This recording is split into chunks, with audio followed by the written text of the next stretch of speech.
이제 오늘은 사무엘상 5장 1절로 5절 말씀까지 하나님 말씀 전하겠습니다. 4장이 그 블레셋과 아벡에서의 전투가 있었던 걸 아시죠? 아벡에서 전투가 있습니다. 그곳에서 이제 블레셋에게 언약궤를 탈취당하고 이제 이 매우 그 암울한 영적 상태가 이제 이스라엘에는 닥치고 있죠. 이 암흑기는 5장, 6장에 쭉 이렇게 암흑기가 나타나고 이제 7장에 사무엘이 주도함으로 말미암아 미스바 성회를 이룹니다. 사무엘이 주도함으로 말미암아 미스바에서 대성회를 가짐으로써 이제 이 암흑기가 점점 풀려가는 것이 사무엘상 7장의 이제 내용이에요. 그래서 오늘 이 5장은 두 가지의 이제 흐름으로 이렇게 나누어 있습니다. 첫 번째는 이제 오늘 1절부터 5절까지 우리가 강의를 들을 텐데요. 1절부터 5절까지 그에서 나타난 다곤 신상에서 발생하는 신비한 사건이죠. 다곤 신당에서 발생한 신비한 사건. 그 다음에 두 번째가 6절부터 12절까지 이제 내일 할 건데, 언약궤가 옮겨가는 곳마다 하나님의 진노가 임하는 사건입니다. 언약궤가 옮겨갈 때마다 하나님의 진노가 임하죠. 그래서 이 5장을 보면서 우리는 약 4가지 정도의 이제 교훈을 얻을 수가 있는데, 첫 번째는 인간의 어떤 노력으로 하나님의 권능을 좌절시킬 수 없다. 인간의 노력으로 하나님의 권능을 좌절시킬 수 없다는 것이죠. 그래서 이제 우리가 이제 지금 많이 논의되고 있는 것 중에 하나가 뭐냐 그러면은, 우리가 이제 생각을 안 했던 내용 중에 뭐냐면, 우리 인간들이 이렇게 뭐 열심히 공해를 부르잖아요. 화력발전소, 뭐 무슨 공장을 돌리면서 어때요? 계속 이산화탄소가 증가가 되면서 지구가 어땠습니까? 따뜻해지죠. 그렇죠? 지구가 따뜻해지고, 그리고 지구가 파괴가 되고. 이제 이런 것들이 사실은 여러분이 이제 당연하게 느낄 수 있지만 전혀 과학적으로 검증이 안 된 사건이에요, 이게. 그러니까 우리 사람들의 노력으로, 사람들의 어떤 방해로, 그래서 공해 배출로 인해서 이 지구가 병든다, 또는 이 지구가 온도가 올라간다, 이렇게 전혀 과학적으로 검증이 되지 않은 인간의 상상에 불과하다는 것을 혹시 여러분 아시고 계십니까? 그래서 지금 논쟁이 많은 거예요. 옛날에 트럼프가 국제 이렇게 기구에서, 환경기구에서 탈퇴를 해버렸어요. 탈퇴. 안 하겠다. 근데 막 전 세계 사람이, 그러면 너희들만 공해를 막 배출하겠다는 거냐? 이제 이렇게 했던 거거든요. 근데 트럼프가 그때도 했던 얘기가 뭐냐면, 이거 과학적 검증도 안 됐지 않냐? 이러고 탈퇴를 했습니다. 그러니까 우리가 뭘 알아야 되냐면, 이 지구의 운명도, 물론 우리 사람들이 하나님이 창조하신 이 지구를 잘 다스리고 관리해야 될 책임이 있죠. 책임이 있습니다. 그렇다고 해서 이 지구를 인간이 어떤 방식으로 파괴시킬 수 없다는 거예요. 우리의 개혁주의의 자연관을 보면 인간이 파괴할 수 없다. 그러나 인간이 내 주변에 있는 자연을 관리하지 않으면 그 자연에서 뭐가 생길 수 있습니까? 여러 가지 유해한 것들이 발생하잖아요. 그렇기 때문에 인간이 지구를 보호해야겠다 이런 거대한 마음이 아니고, 아이고야 내 주변에 있는 이 좋지 않은 환경 때문에 병이 드니까 내가 좀 가꿔야지, 이렇게 마음이 들도록 하나님 우리 인간을 다스린다는 것이죠. 그렇잖아요. 이 지구를 살려야겠다 이게 아니라, 이 지역을 이렇게 놔두면은 모기가 발생하고, 모기가 많으면은 전염병이 생기니까 아이고야 이 지역을 좀 내가 관리해야지, 이렇게 될 수 있다는 것이죠. 그렇기 때문에 우리가 노력으로 이 지구 전체를 아름답게 하고 하고 이것은 사실 우리 인간의 한계를 넘어선 너무나 과도한 인간이 올라가 있는 것이고, 실질적으로는 뭡니까? 우리 주변 환경만 우리가 개선하게 된다 그러면, 누가 협의를 안 해도 우리 지역은 우리가 또는 우리나라는 우리나라가 너무 오염이 심해서 숨을 못 쉬겠어. 그럼 좀 연기를 좀 이산화탄소 배출을 줄이자. 자연스럽게 규제가 되게 되었어요. 인간 삶은 자연스럽게 규제가 되게 되어 있는데 지금 이제 가장 큰 문제는 뭐냐면 국제적으로 이산화탄소 조주하고 이러면 결국 뭐가 되냐면은 대기업이 타격을 받게 돼요. 결국도. 그렇게 되면 공장을 많이 돌리는 대기업이 타격을 받게 되기 때문에 사실 전 세계의 어떤 환경에 대한 관심은 그것도 사실 쭉 올라가 보면은 사회주의적 관점이 대단히 많습니다. 사회주의적 관점이 대단히 많아가지고 결국 기승전결 대기업을 억제는 그렇게 하는 쪽으로 가게 되어 있기 때문에 자유민주주의 어떤 그 자본주의를 강하게 밀고 나가는 미국은 안 하겠다 이렇게 했던 거예요 사실은. 그런 것들이 막 뭡니까 인간이 뭔가 하나님의 세계인 이 자연을 우리 인간이 통제할 수 있다고 하거나 또 우리 인간이 망치게 할 수 있다거나 이런 식의 관심을 갖는 이런 식으로 우리가 이렇게 너무 겁을 먹으면 안 된다. 너무 두려워하면 안 된다. 여러분 혹시 기억나십니까? 한 20년 전만 해도 한 30년 전만 해도 30년만 해도 소련하고 미국이 가지고 있는 핵폭탄으로 전 지구가 몇 번이나 멸망할 수 있다 그랬죠. 여러분 기억나시죠? 그래서 누군가가 가상 시나리오로 컴퓨터 오작동으로 인해서 미국에서 핵폭탄을 누르는 것이 탁 컴퓨터에 가상으로 뜨면은 그거 뜨자마자 러시아가 문을 탁 열어서 핵폭탄을 던져서 확 하면서 지구가 7번 더 멸망할 수 있는 핵폭탄이 가득가득하다 그랬잖아요. 어떻습니까 지금? 스스로 자정해가지고 핵폭탄 철거하고 그러잖아요. 스스로 자정해가지고.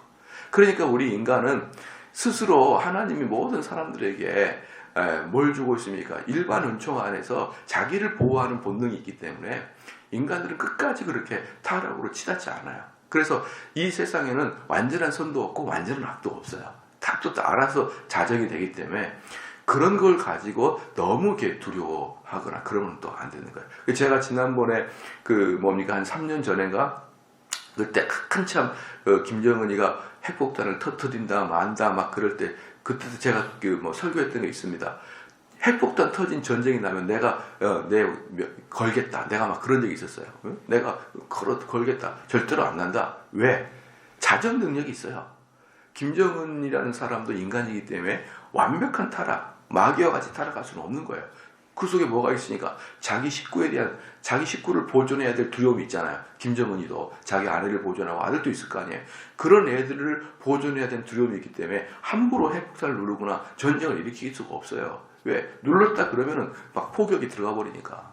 그러니까 우리는 뭔가 인간의 노력으로 뭔가 이 세상을 우리가 보호하고, 우리가 파괴하고, 그럴 수 있다고 생각하는 것은 상당히 인간 자신을 높이 평가하는 겁니다. 그래서 오늘도 여기에서 나타난 게 뭐냐면은 사람들의 악이, 사람들의 무력으로 하나님을 좌절시킬 수 없다는 걸 분명히 보여주고 있는 거예요. 그 다음에 두 번째 뭐냐면 하나님께서는 손상된 명예를 반드시 회복시키십니다. 손상된 명예를 반드시 회복시키는 분이 하나님이기 때문에 우리는 하나님의 명예를 손상시키는 일을 감당하면 안 되는 거예요. 하나님은 그것을 회복시키려면 어떻게 됩니까? 손상된 하나님의 명예를 회복시키려면 손상시킨 사람을 혼내줌으로 명예가 회복되는 거예요. 그렇기 때문에 우리는 하나님의 명예를 손상시키는 일로 들어가게 된다 그러면 우리는 매우 위험한 상태로 들어갈 수밖에 없다는 것이죠. 세 번째는 뭡니까? 하나님을 초월할 수 있는 힘은 이 세상에 아무것도 존재할 수 없다는 것이죠. 하나님을 초월할 수 있는 힘은 이 세상에 아무것도 없다는 것입니다. 네 번째는 하나님의 임재는 믿는 자에게는 의인에게는 구원이요 기쁨의 잔치이지만 죄인에게는 심판이요 멸망의 날이 하나님의 임재의 날인 것이죠. 이 네 가지를 우리는 이 5장을 통해서 볼 수가 있는 것입니다. 첫 번째 이제 1절 보니까 블레셋 사람이 하나님의 교회를 빼앗아 가지고 에벤에셀에서부터 아스돗에 이르니라. 이제 에벤에셀은 전쟁터고 아스돗은 블레셋 5개 큰 중요한 도시 중에 하나가 이 아스돗입니다. 5개 중에서요. 그리고 이 아스돗이 뭐가 있냐면 블레셋의 신당이 있는 곳이 바로 이 아스돗이에요. 아스돗입니다. 그런데 이제 그래서 여기까지 갖고 온 거예요. 블레셋 사람이 하나님의 계를 가지고 다곤의 당에 들어가서 다곤의 곁에 두었더니 이 다곤이 뭐냐면 혹시 여러분 그 성경 그림 보다가 하반신은 물고기입니다. 하반신은 물고기고 상반신은 이 왕관을 쓴 남자. 왕관을 쓴 남자. 이런 혹시 그 그림 보셨나요? 성경 그림에서 그게 다곤신이에요. 그러니까 인어는 여자가 아니라 남자였다. 그렇죠? 예, 상반신은 남자예요, 남자. 탁 왕관을 쓴. 그런데 이 다곤이라는 신은 원래는 그 물고기잖아요. 그렇기 때문에 해양신입니다. 해양. 그러니까 블레셋 사람들이 뭡니까? 해양 민족이에요. 그래서 블레셋 사람들은 지중해를 그 농사를 짓는 것보다는 지중해를 통해서 고기를 잡고 또 무역을 독점하고 그 뭡니까? 그 블레셋이 있는 곳이 여러분이 잘 알다시피 나중에 다윗이 그걸 점령하잖아요. 나중에 다윗이 그것을 점령하게 되므로 그 이스라엘 사람들이 뭘 합니까? 애굽하고 수리아를 잇는 무역 중개업을 하게 되므로 엄청난 돈을 얻는다 그랬잖아요. 다윗 때, 솔로몬 때 그랬잖아요. 예, 그것이 바로 블레셋을 빼앗은 다음부터의 일이에요. 그러니까 블레셋은 아주 전통적으로 그 뭡니까? 해양 산업을 하고 또 중개 무역을 하게 되므로 그래서 밑에 있는 이집트하고 위에 수리아를 연결시키는 게 이 블레셋 지역이었거든요. 그러니까 우리로 말하면 어디입니까? 지금으로 말하면 홍콩, 그 다음에 싱가포르 또는 네덜란드. 뭐예요? 가운데 아주 중요한 나라들이 가운데 있으면서 해양 도시잖아요. 그게 바로 블레셋이었어요. 그러니까 블레셋은 해양 민족이기 때문에 당연히 신이 물고기 같이 표현이 된 거예요. 그럴 때 이 다곤신 자체가 해양신입니다. 근데 재밌는 게 뭐냐 그러면 가나안은 원래 다곤신이 없었어요. 가나안은 대륙이기 때문에 해양보다는 이 땅에 뭡니까? 그 농사에 대해서 신이 있었죠. 그렇죠. 그 신이 이름이 뭐예요? 바알신이잖아요. 그러니까 가나안 본토에는 가나안 신인 바알신이 있고 이 블레셋의 신은 다곤신이에요. 그런데 이제 이 블레셋이라는 나라가 처음에는 그리스 쪽에 있다고 제가 지난번에 말씀드렸었잖아요. 그리스 쪽에 원래 블레셋 사람들이 있었어요. 근데 이 그리스 쪽에서 힘에 좀 밀려가지고 이 뭡니까 블레셋이라는 그 팔레스타인이라고 말하죠. 팔레스타인이 그 그리스에서 추방을 당해가지고 그 사람들이 대규모로 민족 대이동을 합니다. 그러면서 어디로 간다 그랬습니까? 이집트로 쭉 가요. 이집트로 갔는데 가다가 보니까 당연히 전쟁이 나겠죠. 그래서 이집트 사람한테 크게 혼나고 이집트를 못 점령하고 나와가지고 그 지금의 블레셋 지역을 딱 점령한 거예요. 그러니까 얘네들은 해양신을 섬기고 있는 거죠. 그래서 다곤은 해양신이죠. 그런데 얘네들이 가나안에 점령해서 오래 사니까 블레셋이란 가나안 땅에 있는 바알신을 또 받아들이는 거예요. 바알신을 받아들이는데 나중에 어떻게 되냐면요. 재밌는 게 그 농사를 잘 되게 하는 바알신이 다곤신의 아들이에요. 이제 나중에 시간이 지나. 그래서 아버지는 다곤신, 그 다곤신의 아들은 바알신이에요. 그게 참 재밌죠. 그러니까 성경으로 말하면 예수님과 같은 분이 바알이 되는 것이죠. 그러니까 자기들 마음대로 이 신도 또 이렇게 서열을 만들어 가지고 블레셋이 자기들의 신은 아버지로 가나안 신은 이렇게 아들로 이렇게 합니다. 그러니까 얘네들은 뭐냐 그러면은 신에게도 서열이 있고 신에게도 어떤 그 뭡니까 아버지가 있고 아들이 있고 왕이 있고 종이 있고 이런 그 뭡니까 신의 세계에서 서열들이 있어요. 그러니까 얘네들이 뭡니까 당연히 여호와의 신이 엄청 강한 줄 알았어요. 왜? 지난번에 제가 설교했듯이 애굽도 무찌르고 그리고 광야에서의 그 엄청난 일들을 블레셋 사람들이 다 들었거든요. 그런데 어마어마하게 무서운 그 언약궤의 여호와의 신이 온다고 하니까 블레셋 사람들이 그 어제 제가 설교할 때 오라서요. 아주 두렵고 떤다 그랬어요. 아유 이 언약궤가 온다고 확 두려워했습니다. 근데 전쟁을 해보니까 별거 아니네요. 아니 막 살육을 해도 아무렇지도 않아요. 야, 이 언약궤의 주인 여호와 하나님이 다곤보다는 못하는구나 이렇게 느낀 거예요. 그러니까 이 사람들은 언약궤를 딱 들쳐매고 다곤한테 가가지고 우리가 이렇게 잘했습니다 하면서 다곤한테 제물을 바치는 거예요. 그러니까 다곤 밑에 여호와 하나님이 제물로 올라가 있는 것입니다. 자, 이것은 여호와 하나님의 명예를 현격하게 실추시키는 놀라운 사건이에요. 그래서 여호와 하나님은 방금도 말씀드렸지만 자신의 명예가 실추된다 그러면 그 명예를 실추한 사건을 역이용해 가지고 명예를 회복시키신 분이 하나님인 것이죠. 그러니까 3절 말씀에 아스돗 사람이 이튿날 일찍이 일어나 본즉 다곤이 여호와의 궤 앞에서 엎드려져 그 얼굴이 땅에 닿았는지라 그들이 다곤을 일으켜 다시 그 자리에 세웠더니 아마 다곤 씨는 엄청나게 거대했을 거예요. 엄청나게 거대했을 건데 이 언약궤를 이제 탁 그 앞에다가 다곤 씨는 이렇게 탁 높이 해가지고 밑에 그 뭡니까 꼬리는 물고기고 위는 딱 사람이 탁 이렇게 서 있을 거 아니에요. 그 앞에다가 이제 꿇어 엎드려 있는 모습처럼 언약궤를 딱 갖다 크기도 비교가 안 되는 거죠. 갖다 놓으니까 그 다음에 보니까 얘가 팍 엎드려져 있는데 꼭 어떤 모습이냐면 왕 앞에 신하가 엎드리듯이 딱 엎드려져 있는 거예요. 그렇죠? 그러니까 이 블레셋 사람들이 깜짝 놀란 겁니다. 깜짝 놀란 거예요. 깜짝 놀랐죠. 자기가 섬기고 있는 신이 바짝 엎드려가지고 언약궤 앞에 팍 누워있는데 엄청나게 두려워하는 겁니다. 그런데 반신반의예요. 이게 우연의 일치인가? 이게 뭔가 잘못돼가지고 확 넘어져 있었나? 아니면 정말 이게 여호와의 언약궤가 엄청 능력이 있어 넘어져 있나? 사실은 이게 반신반의하는 겁니다. 그러나 아마 그래도 두려웠죠. 어쨌든 이건 아주 이거 불길한 일이다. 이건 불길한 일이다. 이런 다곤 신이 넘어져가지고 이렇게 있는 일이 없는데 어찌 우리 신이 이렇게 넘어져 있을까? 이렇게 생각했을 거예요, 분명히. 그래서 다시 딱 세워놓습니다. 그렇게 또 이 4절 말씀에 그 이튿날 아침에 그들이 일찍이 일어나 본즉 다곤이 여호와의 궤 앞에서 엎드려져 얼굴이 땅에 닿았고 그 머리와 두 손목은 끊어져 문지방이 있고 다곤의 몸뚱이만 남았더라. 이튿날 오니까 이제는 이게 절대로 변명할 수 없는 사건이 또 발생한 겁니다. 이제는 다곤 신이 또 엎드려졌는데 이제는 머리와 팔이 두 개가 분리가 돼버렸어요. 깨져버린 거예요. 깨져버렸는데 이 머리는 무엇을 상징합니까? 지혜를 상징하잖아요. 그죠? 그 다음에 손은 무엇을 상징합니까? 내 손이 너를 보호할 거다. 손은 능력, 장중에 너를 붙드시리라. 능력을 상징하는 거예요, 손은요.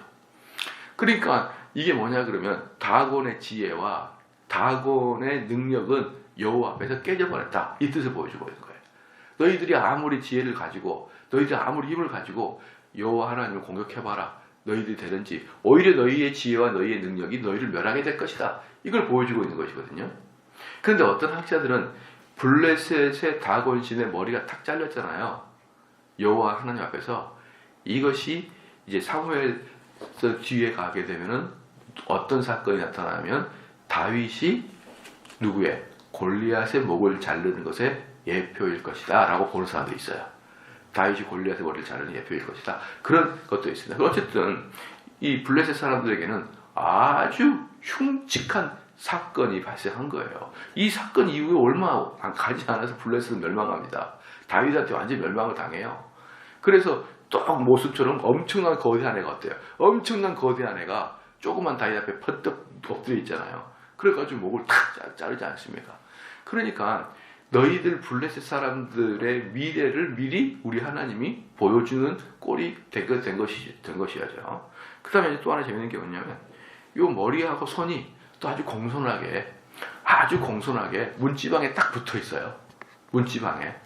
그런데 왜 이 문지방에 붙어 있냐면 아주 재밌는 사건이 뭐냐면 동양에서는요 이게 어찌된 일인지 문지방이 상당히 중요한 역할을 합니다. 문지방이 상당히 중요한 역할을 해요. 왜 그러냐면 왜 여러분들 어릴 때 부모님이 문지방하고 다니지 마라 그랬을까요? 그걸 왜 저는 어릴 때부터 이 기도원 같은 마음이 있어가지고 저희 할머니가 문지방하고 다니지 말라 그러면 억지로 문지방을 뭐 쓰다듬고 발로 쓰다듬고 다녔어요. 뭐 이런 일로 제가 초등학교 다닐 때부터 이게 기도원 같은 불만이 싹 터가지고 뭐야 이게 무슨 일이라고 비비고 다녀도 아무 일도 없는 거예요. 그런데 왜 이 문지방을 받고 다니지 말라 그러냐? 그 동양의 전설에 의하면은 문지방에 그 집안에 있는 귀신들이 거기에 딱 앉아 있대요.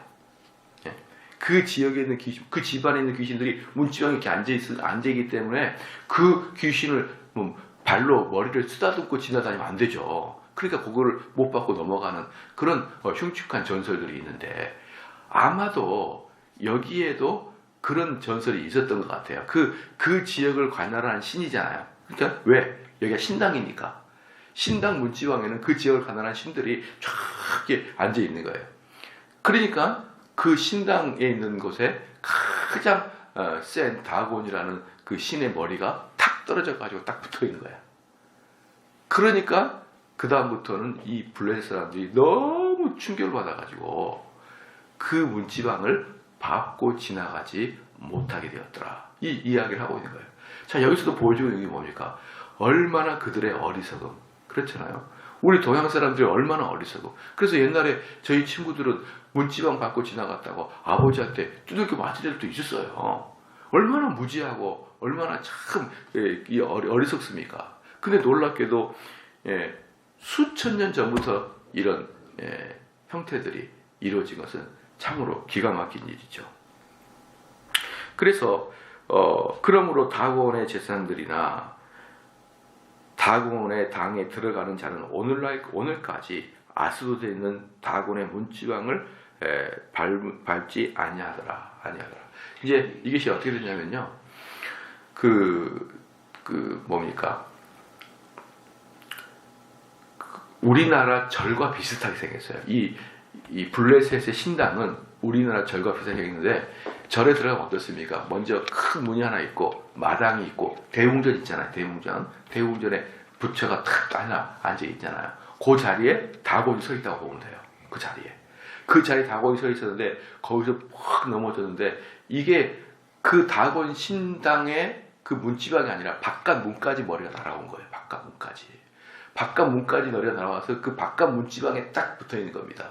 우리로 말하면 대웅전 들어가는 문 말고 그 밖에 있는 대문에 붙어 있는 것이죠. 왜 이 대문까지 머리가 날아와서 딱 붙어 있느냐? 두 가지 이유예요. 첫 번째는 이 넘어진 것이 우연의 일치로 머리가 뽀개져 가지고 저기 굴러간 게 아니라 신적인 능력으로 거기까지 가고 손까지 같이, 머리와 손이 딱 같이 가 있는 거예요. 두 개가. 얼마나 공포스럽습니까? 두 번째는 뭡니까? 모든 신당에 들락거린 사람 다 봐라 이거예요. 다 봐라. 모든 너희들이 들어오는 사람들 다 문지방을 걸고 넘어오니까 봐라, 너희들의 신이 얼마나 힘이 없고 너희들이 맹목적인 신을 갖고 있는지 보아라 라는 것을 보여주게 되는 것입니다. 그래서 이 고대 근동에서의 전쟁은 신들의 전쟁이고, 그렇죠? 신들의 전쟁에서 인간들은 그 신의 전쟁에서 대행하는 사람인 것 뿐인 것입니다. 그렇기 때문에 그들에게는 이 신이라는 게 실제적으로 살아 움직인다는 느낌을 갖고 있는데, 그 신이 형편없이 박살난 걸 보고 블레셋 사람들은 그 마음속에 공포와 두려움에 젖어들게 됩니다. 그리고 이제 내일도 보겠지만, 그래서 이 언약궤를 보내는 곳마다 그곳은 난리가 나는 거예요. 그러면서 어떻게 됩니까? 온 동네를 돌아다니면서 그들 마음속에 우리는 결국은 망하게 될 수밖에 없을 것이다 라는 공포를 이 언약궤가 탁 심어주는 겁니다. 탁 심어줘요. 그리고 결국은 한 방에 보내게 되겠죠. 그래서 우리 여기 있는 분들은 전혀 그럴 일이 없겠지만, 혹시라도 여호와 하나님의 이름을 실추시키는 일을 여러분이 감당하게 되면 절대로 안 되는 것입니다.